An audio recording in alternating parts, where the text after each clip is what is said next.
Diversity hire. He said it in Korean, loud enough for the whole room. She kept setting up her presentation, didn't react. She understood every word. 34 minutes later, nobody was laughing. Her analysis had numbers the company's six-figure strategy didn't have. Then Junho tried to discredit her. Who actually wrote this? The man against the side wall stood up. The CEO. He walked to the front, stopped beside her. That's my wife. The room went silent. Junho's face drained. And she speaks fluent Korean. Before we go any further, if you are new here, hit that subscribe button right now and turn on your notifications because we drop stories exactly like this one every single week. Stories that don't end the way the wrong people expected. If that is the kind of content that keeps you up at night, you're exactly where you need to be. Now let's get into it. My name is Sarah Carlos. I'm 31 years old. My father, Reginald Carlos, is from Memphis, Tennessee, a man who spent 22 years standing in front of high school history classrooms and believed, with a certainty that never once wavered in all those years, that how you carry yourself before you open your mouth is the first argument you ever make. My mother is Kim Soo-yeon, from Busan, South Korea, a woman who read rooms the way other people read text messages, immediately, accurately, already knowing the meaning before she'd finished the first line. She came to the United States on a graduate scholarship in the late 90s, met my father at a faculty dinner over a disagreement about economic policy, and spent the next 3 decades building a life that existed comfortably in two cultures without fully belonging to either one. I grew up in Nashville in a house where Sunday mornings smelled like my father's cornbread cooling on the counter and my mother's doenjang jjigae on the stove. Doenjang is a fermented soybean paste, deep, dark, ancient tasting, the kind of thing your nose has to negotiate with before your mouth can appreciate it. My father asked for a second bowl every single time and called it an acquired taste every single time, and my mother never once pointed out that he'd been acquiring it for 20 years. I grew up watching her do things like that. Notice everything. Say the precise and necessary amount. Let the rest exist without comment. She called what she did nankai. It's a Korean concept with no clean English equivalent, the ability to sense the unspoken, to feel the emotional temperature of a space before anyone names it out loud, to know what's really happening in a room by watching what people aren't saying. Good nankai means you understand the subtext before the text arrives. Bad nankai means you're the person who asks a widow how she's holding up in the receiving line at the funeral. My mother had exceptional nankai. She gave it to me the way she gave me everything. Not through direct instruction but through proximity, through years of watching her operate until I was operating the same way without realizing it. By the time I completed my master's degree in international business at Georgetown, I spoke English and Korean fluently, could follow a Mandarin negotiation without advertising I was following it, and had written a graduate thesis on technology infrastructure gaps in emerging Asian consumer markets that my thesis advisor called, in his written evaluation, among the most practically rigorous work this department has produced in 5 years. I had interned at a DC consulting firm that specialized in cross-border market entry strategy. I had opinions about global distribution frameworks that were worth arguing. I had a body of work that stood on its own. None of that was on the badge. The badge said one word: Intern. Blue lanyard. White plastic card. Small enough to hold in one hand. Heavy enough in the way that labels are always heavy, not in weight but in what they tell a room to expect before you've opened your mouth. I chose to wear it. That is the part nobody sees coming. 6 months before the conference room, Minute-suk, and I was sitting in our apartment in Yongsan-jiu after dinner. He had a regional expansion brief spread across the coffee table, Haniel Dynamics market entry strategy for West Africa, the project his marketing department had been building for 3 months. He'd left it open when he stepped away to take a call. I read it the way I read everything, completely, and with a specific focused attention my father called the gift of not being able to leave wrong things where you found them. By page 7, I had 3 problems marked. By page 12, I had 9.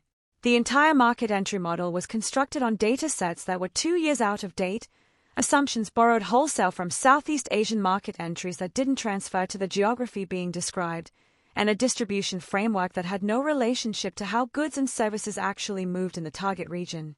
This wasn't careless work. It was confident work built on the wrong foundation, which is almost always more dangerous than careless work because confidence hides the cracks long past the point when they should have been visible. When Minutsu came back into the room, I told him what I'd found. He sat down, read through the flag pages without speaking, was quiet in the particular way that meant he was absorbing rather than preparing a response. My team has been on this for 3 months, he said finally. I know.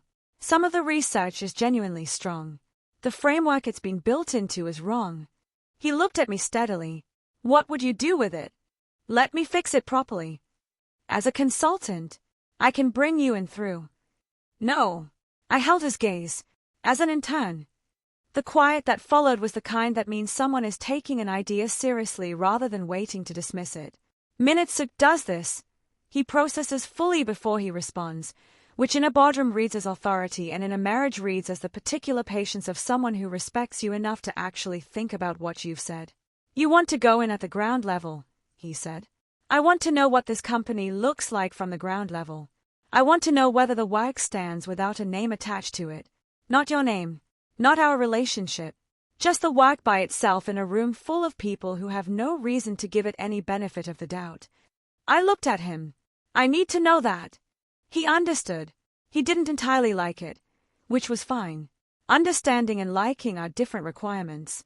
Once you walk in there as an intern, he said, I can't control what happens. I know. You've thought through what that actually means. In practice. Reginald Carlos's daughter has been the only person in every room she's walked into since the age of 8, I said. I've had a long time to think through what it means in practice. He arranged the internship personally, through a channel that bypassed the HR process entirely. No internal announcement. No memo. The marketing department received a standard onboarding notification, new junior recruit, Black American, international business background, starting Monday. My badge was printed by the same machine that printed everyone else's. My desk was the one nearest the printer and farthest from the window, which is the desk that always belongs to the person the room has decided matters least. First week, 2 separate people asked if I was there for a photo shoot. One of them waited for an actual answer. I spent that week learning Hanyul dynamics the way you learn a city you're planning to live in for a long time, on foot, slowly, paying attention to things that don't announce their significance. I learned that the supply closet on the 31st floor had noticeably better coffee than the kitchen, and that 3 senior analysts knew this and treated the knowledge like a competitive advantage they hadn't decided to share. I learned that Director Beck Sungo, head of the marketing division, late 50s, precise in everything including his silences, communicated his actual assessment of things primarily through a series of very small facial adjustments that took me about 4 days to learn how to read correctly. I learned that Junho, the senior marketing strategist who occupied the glass-walled office nearest the elevator bank, had an established habit of speaking Korean at full conversational volume around anyone he decided wasn't tracking it. He made that decision about me on the first morning. He never once revisited it. Jiwoo, the brand analyst who sat by the window, was more calculated. She observed me for 2 full days before she said anything directly. When she finally did, it was a question about the office coffee machine, the kind of opener you use when you're still determining which category someone belongs in. The category she eventually assigned me to was present, harmless, not significant, background. I understood the system that produced that conclusion. Korean corporate culture is organized around a hierarchical structure called Hubisunbae, a junior-senior framework that governs not just professional titles but the entire texture of workplace interaction. How you address someone above you, whether you pour your drink before or after theirs at a company dinner, whether your opinions are invited or offered, and through which channel, and at what cost to your standing if you get the calibration wrong. It isn't cruelty. It's order, functional, deeply embedded, consistent. But order and accuracy are not the same requirement, and when the system decides that in turn means limited knowledge, limited authority, limited relevance, it stops checking whether the label actually fits the person wearing it. It had stopped checking whether it fit me after approximately 48 hours. 3 planning sessions in, I had seen enough of the West Africa strategy to know that quietly observing it was no longer something I could do with a clear conscience. I went home and started over. 11 days. Fresh data pulled from telecom regulatory filings. Mobile payment adoption curves that reflected post-2022 market conditions rather than the pre-pandemic projections the team was working from. A distribution model built around the informal networks that don't appear in standard logistics databases but account for the majority of how consumer goods actually move in the target markets. I finished it on a Thursday evening and left it on Director Beck's desk with a short note. I expected it to be thanked and quietly filed somewhere. Instead, Beck scheduled a full strategy presentation. The following Tuesday, 35 senior staff, and a single line at the bottom of the meeting invitation that tightened something in my chest when I read it. CEO attendance confirmed. That night, standing in the kitchen of our apartment with my phone in my hand, I heard my father's voice as clearly as if he were in the room with me. You don't ask for a seat at the table. You bring something so necessary the table can't function without it. Then you sit down. I had brought the thing. Tuesday was the sitting down. I arrived at the 32nd floor conference room 9 minutes early. In Korean professional culture, punctuality is not a simple thing. Arriving exactly on time is considered a mild form of indifference. It suggests the meeting didn't warrant the effort of preparation. Arriving too early signals anxiety. The correct window is somewhere between 7 and 10 minutes before the hour, which communicates that you took the gathering seriously without advertising that you had nothing better to do while waiting for it. Koreans call the underlying principle pali-pali, hurry, hurry, a phrase that describes the sense of urgency woven through Korean professional and daily life like a current running underneath everything. Meetings begin. Decisions happen. The pace is relentless, and your relationship to that pace tells the room something about you before you've said a word. 9 minutes was exactly right. I set up the projector first, checked the resolution, connected the clicker and tested each slide forward and back twice, found the water pitcher someone had left on the side table and moved it to where I'd be standing. Small things. The kind of preparation that is invisible when done correctly and loudly obvious when it isn't. I was adjusting the cable on the laptop when they came in. Junho and Jiwoo entered together, coffee cups in hand, already mid-conversation. Junho wore a deep navy suit, tie dimpled perfectly, the polished ease of a man who has occupied the upper tier of every room he's entered for long enough that the posture has become unconscious. Jiwoo was in slate gray, notebook already open, pen uncapped, the brand analyst's instinct to look prepared even during the portion of the morning that technically hasn't started. They positioned themselves at the window. The city spread out behind the glass in every direction, the Han River moving slowly in the middle distance, the particular pale winter light of Seoul making everything look sharp and slightly cold. Junho spoke in Korean. Conversational volume. Completely relaxed. They actually put her on the agenda. Jiwoo glanced briefly toward me. Beck approved it. Beck's been trying to show the board the department is open. Junho lifted his coffee. Global company. International presence. Very good for the website. He said the last sentence in English. Deliberate, with the flatness of someone using a foreign phrase as a punchline, then switched back to Korean. She'll get through 10 minutes before the questions bury her. I looked at the brief she submitted. Jiwoo said. A pause. And? It's thorough. Long. Long doesn't mean right. He shook his head slightly. Interns pull from research databases and reformat the citations. Half the time they don't understand what they are citing. She'll have the numbers but not the logic, and the moment someone asks her to defend a projection he stopped. Made a small sound. 10 minutes. He said all of it at full volume. 4 feet away, I kept both hands on the laptop and my eyes on the screen. The flash of heat came immediately. Sharp.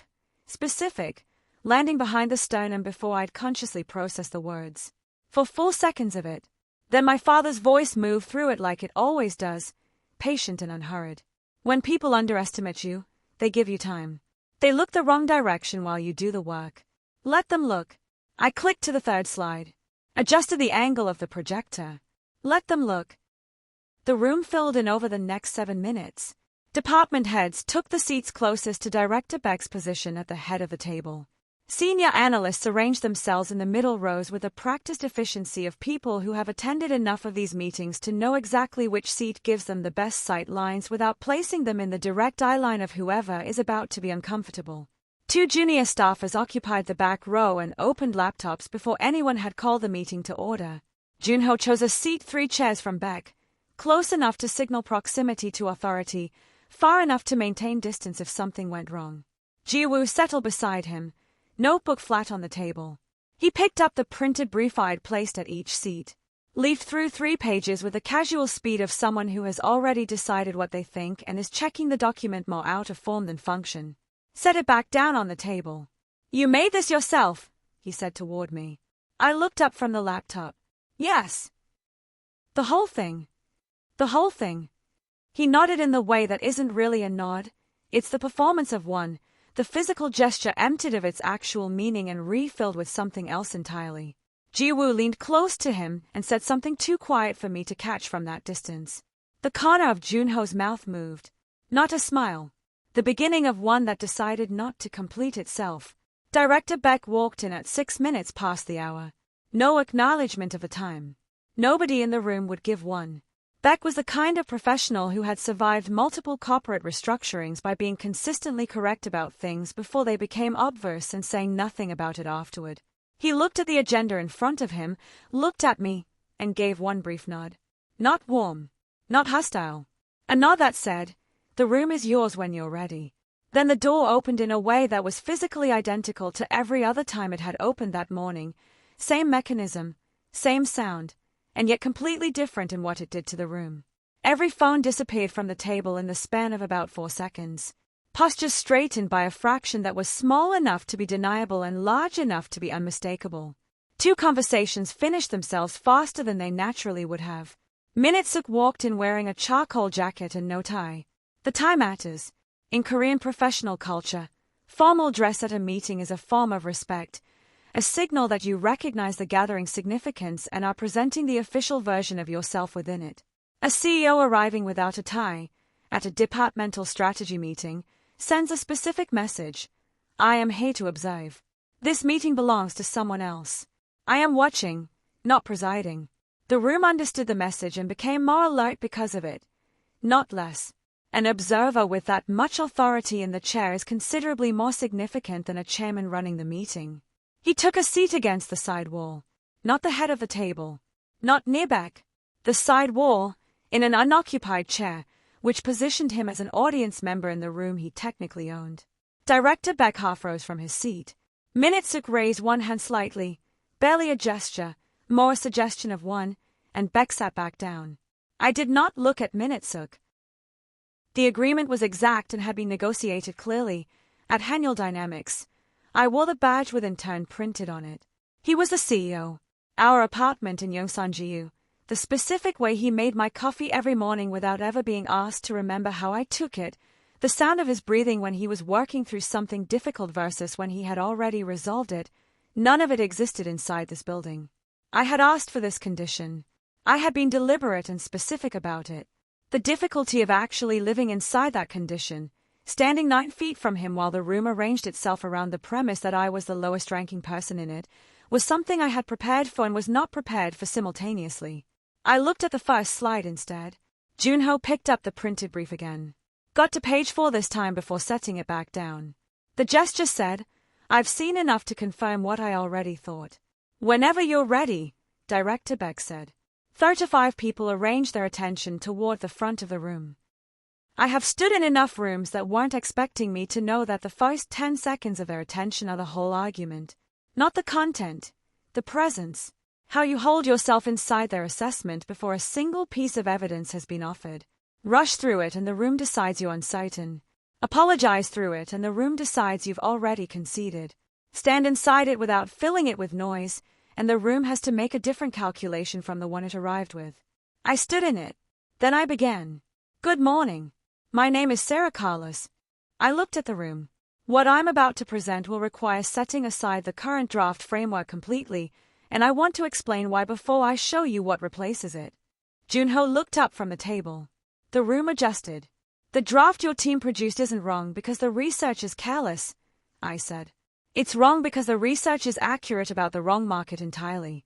What was true for Southeast Asian market entry in 2019 is not true for West African technology markets in 2024. The landscape shifted in ways the available data sets didn't capture.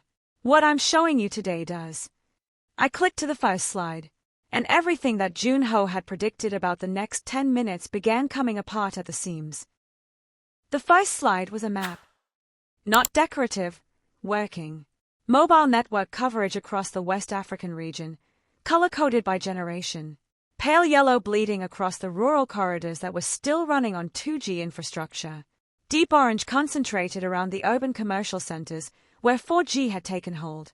And the 5G markers, 3 cities, 2 countries, small enough red dots that they looked like printing errors before you understood what they were marking. Beneath the map, one number, one statistic, standing alone without commentary. Mobile internet penetration across sub-Saharan Africa had grown 31% in 4 years. Faster than any comparable region globally in the same period. 3 people began writing before I spoke again. Park Hyun-soo, senior analyst, back row, the one I'd noticed in 2 planning sessions who watched more than he contributed and wrote everything by hand instead of typing, opened a notebook and uncapped a pen. Not his laptop. The notebook. Typing is how people record things for later. Handwriting is how they process things right now. The difference is visible in a room if you know to look for it, and it matters because it tells you whether you have the room's attention or just its presence. Park Hyun-soo had his notebook open inside of 60 seconds. He was the 4th person to start writing. He was the first one reaching for a pen. The question the current strategy is built to answer, I continued, moving to the next slide, is whether Haniel Dynamics can enter West African technology markets. That's not the wrong question because it's too ambitious. It's the wrong question because it stops too early. I let that sit for a beat. The right questions are, through which channel, at which price point, and through whose hands, and the answers to all 3 are completely different from what the draft assumes. What followed was the part one had spent the most time on, not the data itself, but the sequencing of it. The order in which information lands matters as much as the information. You don't open with what you know. You open with what the room thinks it knows, and then you show them where it diverges from what's actually true, and you do it slowly enough that they feel the gap opening rather than being told it's there. Digital payment infrastructure first. The way M-Pesa had restructured financial behavior across East Africa, M-Pesa being the mobile money service launched in Kenya that within a decade moved from a pilot program to handling the equivalent of more than 50% of the country's GDP in transactions annually, a figure that still stops people when they first encounter it, and what that trajectory predicted for West African fintech adoption curves. Mobile money penetration broken down by country, by demographic, by the split between informal and registered platforms, and why that specific split was the most critical variable any foreign tech company entering the region needed to understand before it set a single pricing figure. A department head in the 3rd row turned to page 3 of the printed brief. Then page 4. I watched it in my peripheral vision and kept my voice level and my pace steady. The 3rd section was the distribution model, and it was the section that had cost me the most. 3 full days of rebuilding, of pulling data from sources that weren't in the standard international consulting databases because the standard databases weren't built around the market I was describing. 2 frameworks, side by side on the slide. Left, the current draft recommendation. Centralized hub distribution, 1 regional headquarters managing radiating spoke markets, borrowed directly from the Southeast Asian rollout Haniel had successfully executed in 2021. Clean structure, familiar logic. The kind of slide that looks correct at first glance because the architecture is recognizable. Right, mine. Distributed network with multiple regional partner tiers. A pricing structure calibrated by geography rather than by country as a flat unit. And at the foundation of the entire model, the element that made everything else functional, a partnership framework built around informal distribution channels. The informal network isn't an alternative route, I said. It's the primary one. There is a concept in international business called last-mile distribution, the final leg of the supply chain, the point where a product leaves formal logistics infrastructure and gets into the actual consumer's hand. In markets with dense, developed infrastructure, last mile is a logistics optimization problem. In emerging markets with uneven formal systems, it's the entire business problem.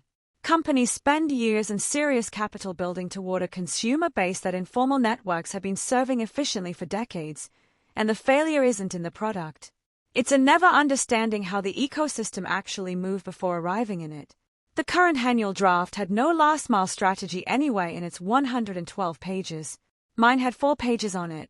If annual enters through formal retail channels only, I said, bringing up the supporting numbers, you're competing for approximately 22% of total potential consumer reach, and you're pricing yourself above the segment that has the highest adoption velocity by a margin that won't close without a structural rethink of the entry model.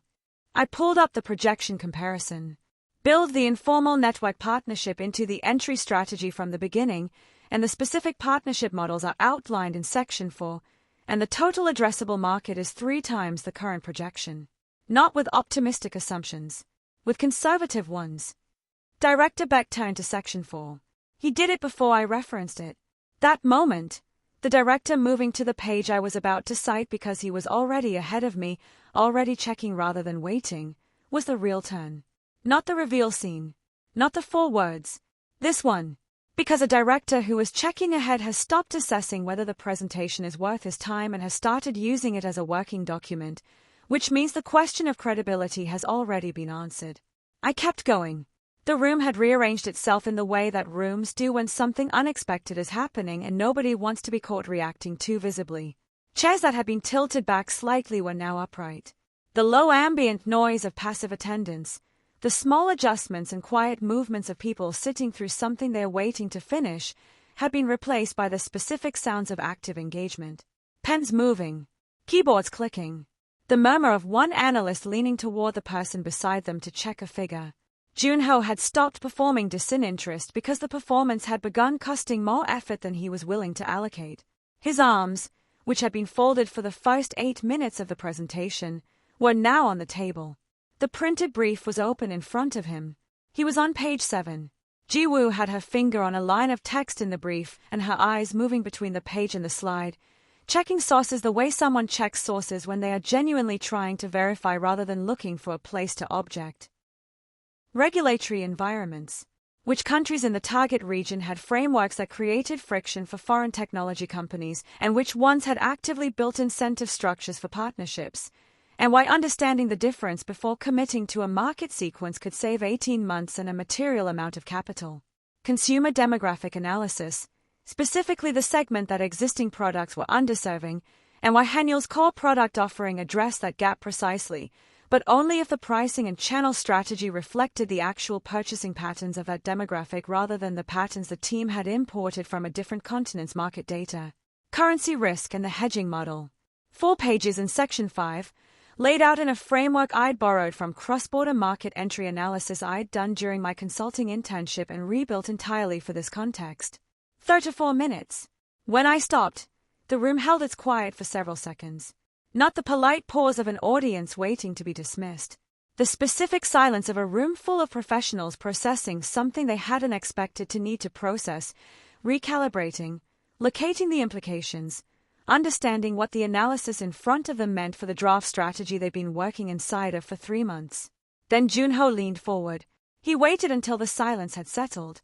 He waited until the presentation was completely done and the room had exhaled. He found his voice and shaped it carefully into the tone of a man being reasonable, being collegial, simply asking a clarifying question. Strong presentation, he said, genuinely. A small pause, just long enough. I have one practical question.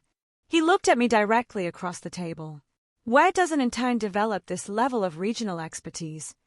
He kept his voice even, measured, the language of professional inquiry. This is specialist territory, field research level analysis, graduate work at minimum. His eyes held mine. Did you have external support putting this together? Not, did you have help? Did you have support? There is a sentence inside that sentence, and everyone in that room with any professional experience heard it clearly. This cannot belong to you. So I need to understand whose it actually is. 35 people turned toward me. I looked at Junho, opened my mouth, and heard, from the side wall, a voice that required no introduction and no raised volume to fill every corner of the room. She got it from me. 5 words before the 4 that everyone remembers, and they landed differently because they were a simple declarative fact. And facts, when they arrive with that kind of sauce attached to them, require the listener to stop and do arithmetic. Junho began doing that arithmetic in the 2 seconds of silence that followed, and the answers he was arriving at were visible on his face in the specific way of a man who doesn't yet understand the full dimension of what he's walked into but has started to feel the floor shifting. Minute-suk stood up from the side wall. He moved the way he always moves, not slowly, but without hurry, which is a different thing. Slow implies that speed would be preferable and isn't being used. Unhurried implies that speed was considered, measured against the situation, and set aside as unnecessary. He walked from the side wall to the front of the room at a pace that said he had already decided everything that was going to happen, and was simply moving through the physical space between the decision and its execution. Nobody spoke while he walked. Not because he told them not to. Because Kibbon had fractured. Kibbon is one of those Korean social concepts that resists clean translation into English because it describes something English doesn't have a precise word for. The emotional atmosphere of a shared space, the collective mood that everyone in a room maintains simultaneously through careful and constant calibration. Good Kibbon means a meeting flows, conversation moves naturally, no one feels the friction of awkwardness or misalignment. Maintaining Kibbon is a genuine professional skill in Korean culture. It requires reading the room continuously and adjusting your contribution to it in real time. Disrupting Kibbon, shattering the maintained surface with something that can't be absorbed and smoothed over, is a significant social act. It is not accidental. It is not casual. It is done with full awareness of what it costs and a deliberate decision that the cost is acceptable. Minute-suk disrupted it completely, without urgency and without apology. He stopped beside me, not at the head of the table. Not behind the presentation podium. Beside me, at the front of the room, a positioning so physically unambiguous that it communicated its meaning before another word was spoken. The CEO of Hanyul Dynamics was standing at the front of a conference room next to the intern. The intern they had laughed at before the meeting started. The intern who had just delivered the most detailed market briefing the department had seen in months. He looked at Junho. Sarah developed this analysis because she has spent 2 years studying exactly this category of market. His voice was the same register he uses for everything, direct, unhurried, without the added weight of performance or the self-conscious emphasis of someone who knows they're being watched. He simply said the thing.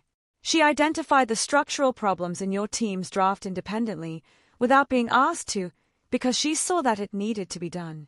She rebuilt the framework from primary research in 11 days. Nobody assigned it to her. She did it because the work needed to exist and she was the person who could build it. Junho's jaw was tight. To address your specific question about external support, Minute-suk's gaze did not move from Junho's face.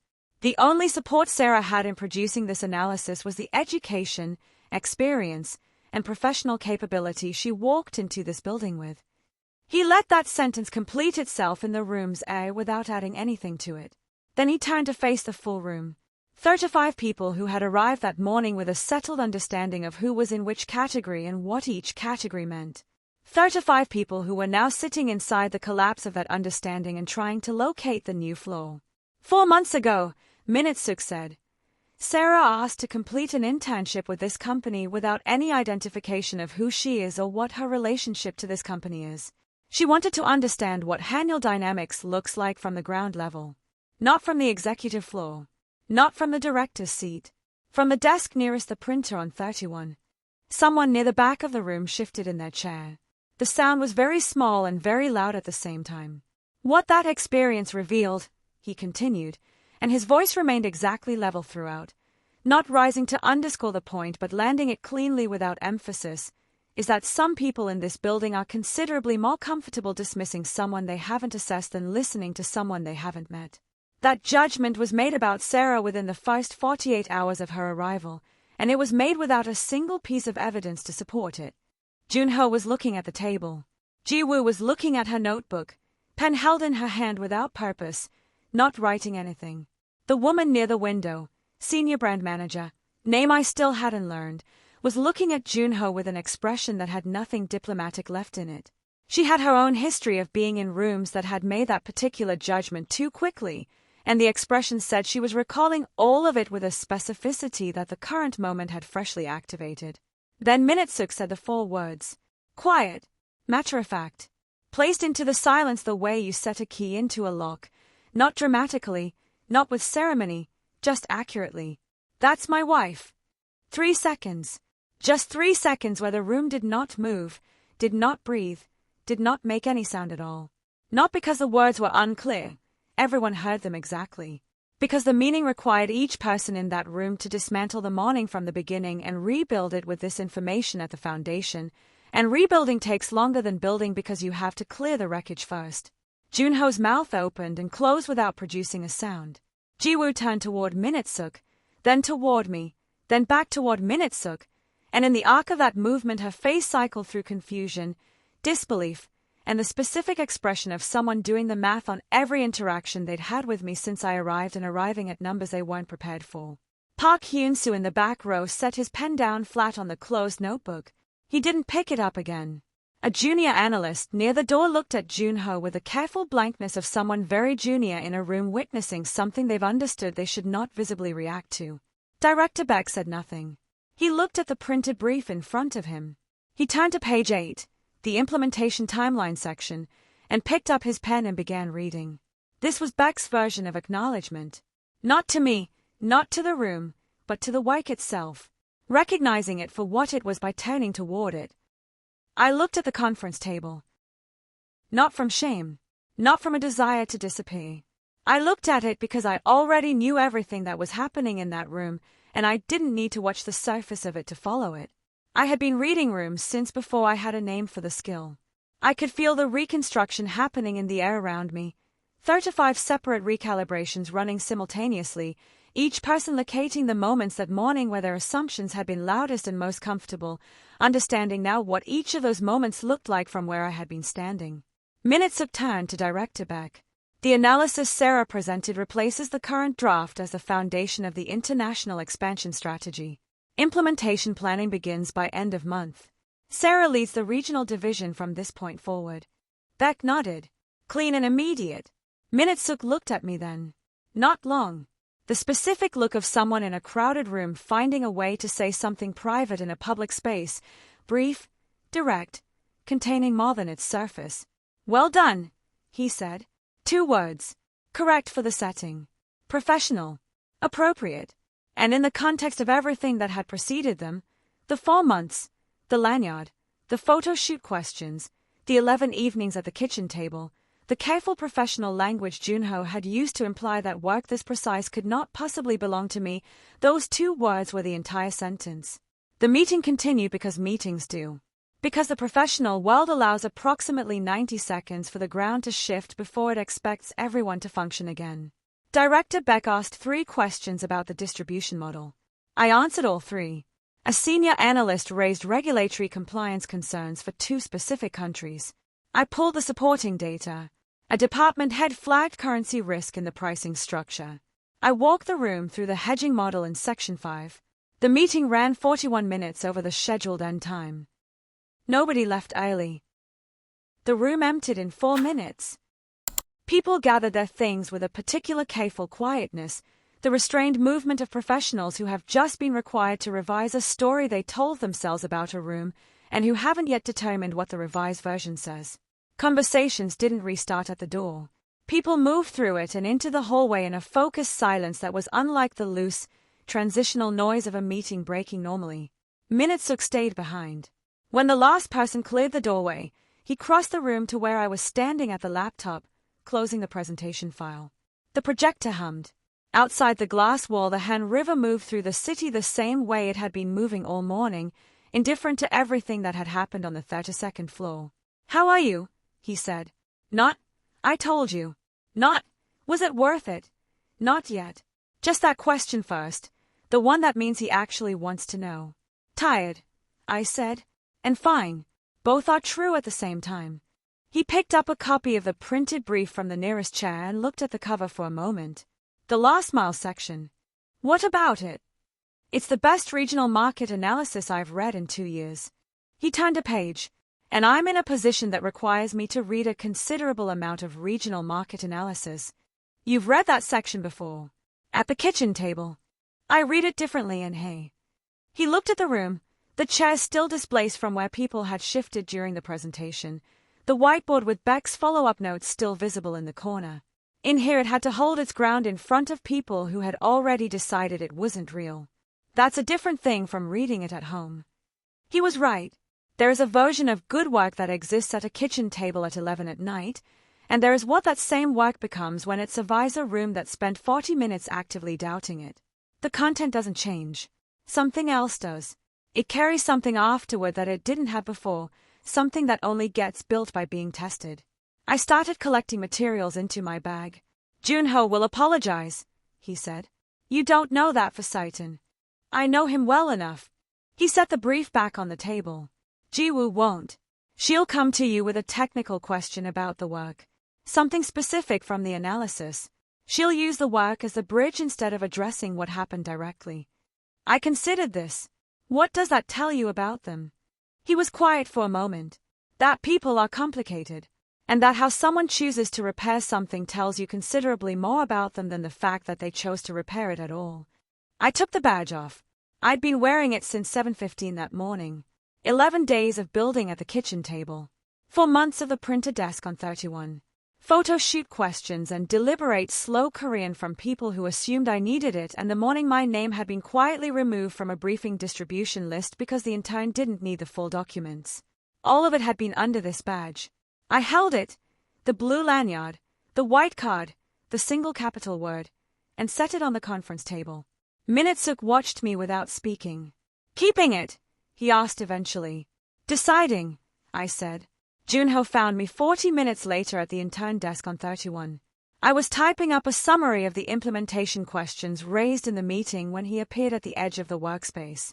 He had his hands in his jacket pockets, and the body language of a man who had prepared what he was going to say, decided it was wrong, and was now operating without the prepared version. Do you have a minute? He said. I gestured to the empty chair. He sat today, looked at the surface of the desk for a moment. Then he looked directly at me. I was wrong, he said, about why you were here and what you were capable of. I made assumptions before I had any basis for making them, and I made them out loud, and I was wrong. He stopped. Then, more simply, I'm sorry. No softening, no frame that reshaped it as a misunderstanding or a miscommunication. He said what it was. I looked at him for a moment. Why did you assume it in the first place? He took the question seriously, which I hadn't been certain he would. Because it's a pattern I know, he said. I've seen the dynamic enough times in enough rooms that I stopped checking whether the pattern was actually what I was looking at. He met my eyes. That's not an excuse. It's an explanation. I know the difference between those two things. He did. And the fact that he not only knew the difference but stated it directly, without dressing the distinction up as something more convenient, told me something about who Junho was underneath the navy suit and the career precision. Not a simple person. Someone who had gotten something significantly wrong and was choosing to be accurate about it. I know you know the difference, I said. He nodded once, stood, and left. Exactly the right length for what it needed to be. Jiwoo arrived 23 minutes later. She didn't sit down. She stood at the edge of the workspace with her notebook open to a specific page, pen in hand, and said directly, the T2 Informal Partner Risk Assessment in Section 4. The Reliability Weighting Framework. I want to understand how you built the variables. No opening. No reference to the morning. Just the question, asked with the directness of someone who has decided that the work is the correct bridge and has committed to using it. Pull up a chair, I said. She pulled up a chair and we spent the next hour in Section 4. She asked the kind of questions that come from genuine engagement, technically specific, following the logic rather than probing for weakness in it, building on each answer toward the next question rather than circling back to territory she'd already covered. At the end of the hour she closed her notebook, looked at the section one more time, and said, This is solid work. Plain. Specific. Said by someone who had spent an hour verifying it and arrived at a conclusion they were willing to state directly. From Jiwoo, that was the equivalent of a standing ovation.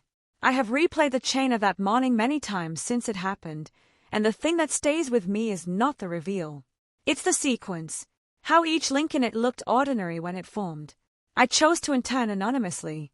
Because of that, nobody knew who I was. Because nobody knew who I was, people spoke without a filter around me. Because they spoke without a filter, I saw the flawed strategy clearly. Because I saw it clearly, I spent 11 days rebuilding it. Because I rebuilt it, a director scheduled a presentation. Because of the presentation, I stood in front of a room making its assumptions out loud. Because the assumptions got made out loud, Junho asked the question that he thought would end the morning in his favor. Because he asked it, Minutesuk stood up. Not one link in that chain felt significant when it was being formed. That is the thing about cause and effect that no training manual ever captures honestly. The important moments don't arrive announced. They come wearing ordinary clothes, carrying ordinary objects. They sit quietly in the room until they are the only thing in the room. The Hubi-Sunbae hierarchy that governs Korean professional culture, the senior-junior structure that determines not just titles but the entire texture of how people in a workplace relate to each other, speak to each other, pour each other's drinks, calibrate their opinions, is not the villain of the story. Structure serves a purpose. Hierarchy creates clarity. The problem is not the structure. The problem is what happens when hierarchy stops being a tool for organizing information and becomes a filter for deciding whose information is worth hearing. When the rank on the badge becomes the ceiling on what the room will believe you're capable of delivering. When the label stops describing the person and starts replacing them. That is when companies miss things. Henel Dynamics miss things. For however many weeks the flawed draft strategy circulated through the department without being challenged, the company was moving toward an implementation that would have cost significantly more and returned considerably less than anyone on the 32nd floor understood. The error wasn't in the research team's capability. It was in the room's structure, specifically in the gap the structure created between the person who had the information the company needed and the channel through which that information was allowed to travel. A 31-year-old intern with a blue lanyard closed the gap. Because nobody watched her closely enough to stop her from looking. 2 weeks after the presentation, an office opened up on the 31st floor.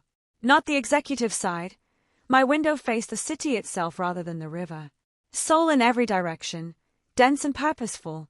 Delivery motorcycles threading between buses, street vendors establishing their setups under awnings with the organized efficiency of people who have done this specific thing in this specific spot for years. The city that had rebuilt itself from near total destruction in the 1950s into one of the most technologically advanced urban centers on the planet in less than 3 generations, carrying the momentum of that reconstruction in the way it moves and the pace it expects from the people operating within it. Pali. Hurry, hurry. Not impatience. Urgency. There is a difference that takes time in the city to understand, and once you understand it, the city makes a different kind of sense. My name went on the strategy meeting schedule. Not intern Sarah. Sarah Carlos, Regional Market Strategist, International Expansion Division. The morning the new badge arrived on my desk, I held it for a moment before putting it on. Same white card. Same blue lanyard.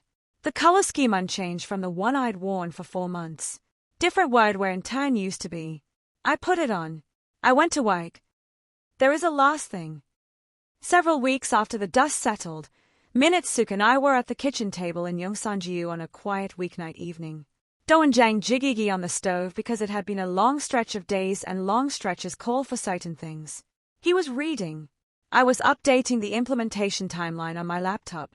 He looked up. Was it worth it? Same question. Same voice. The one he'd asked the night I first proposed the internship, sitting in the same kitchen with his expansion brief spread across the coffee table. I closed the laptop. I let myself actually think about the answer instead of reaching for the easy one. I thought about the first week. The photo shoot question, asked seriously.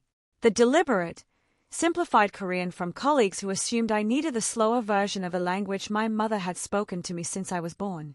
The morning my name was removed from a briefing document circulation list because someone decided, without checking, that the intern didn't need the full picture. I thought about 11 days at this table with 2 cups of coffee going cold, building something from scratch that nobody had assigned to me, for a company that had no idea I had any reason to care whether they got it right. I thought about standing at the front of a room while a polished, credentialed professional used the most carefully calibrated language available to him to suggest, without technically saying it, that work as specific and thorough as mine could not possibly belong to someone wearing a badge like mine. I thought about 4 words from the side wall. Yes, I said. Even the parts that were hard. Especially those. He nodded. Went back to his book. I opened the laptop. Outside the window, Seoul kept moving with the relentless organized energy of a city that has never once in its history had the option of slowing down. Millions of people making thousands of small decisions every day about what they were going to pay attention to and what they were going to walk past without stopping. The most dangerous decisions in any life are not the large obvious ones. Those arrive weighted, announced, preceded by the specific gravity of something that matters. You feel them when they land. The dangerous ones are small. They feel, in the moment of making them, like they couldn't possibly matter enough to change anything real. A badge that said Intern. A choice to put it on and wear it into a building where the man who owned the building made her coffee every morning in a specific way he'd never been asked to remember. 11 days of work at a kitchen table that nobody requested, prepared by someone nobody was watching closely enough to notice, that walked into a room already certain of what it wasn't worth, and held its ground. That is the part one would tell anyone who asks. Not the full words, not the reveal, not the look on Junho's face when the arithmetic finished running. The 11 days nobody saw. That's where the whole thing actually lived. If you had been in that room, the one doing the laughing, what would it take for you to admit, out loud, that you had been completely wrong? If this story stayed with you, do one thing before you leave. Drop a comment and tell me which moment hit hardest. Was it the 4 words, the Korean line at the end, or the 11 days nobody saw? I read every single comment and I genuinely want to know. Share this with someone who needs to hear it today. And if you are not subscribed yet, now is the time, because the next story we have coming is going to hit even harder than this one. Stay ready.